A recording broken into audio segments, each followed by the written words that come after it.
વડોદરામાં વેરાની વસૂલાત માટે પાલિકાની કડક કાર્યવાહી। મકરપુરા એસટી ડેપોને પાલિકાએ સીલ કરી બાકીના વેરાની વસૂલાતને લઈને ડેપો સીલ કરાયો।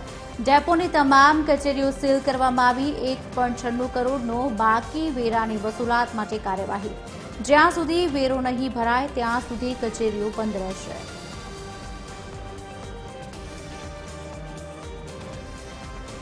કલાકે કોર્પોરેશનવાળા આવી અને પૂરેપૂરા ડેપોને સીલ મારી ગયા।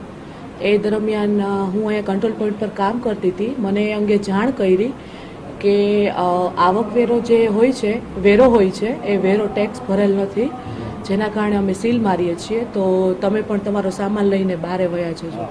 એટલે હું મારો સામાન લઈને બહાર બેઠી હતી। 10 કલાકે ફરીથી આવ્યા હતા અને અહીંયાનો કંટ્રોલ પોઈન્ટ ખોલી આપ્યો અને મને બેસવા માટેની પરવાનગી એ લોકોએ સામેથી જ આપેલી છે। મિલકત વેરો કેટલા સમયથી બાકી છે જેને લઈને તે માટે અહીંયા કાગળ સામે જ લગાવેલો છે।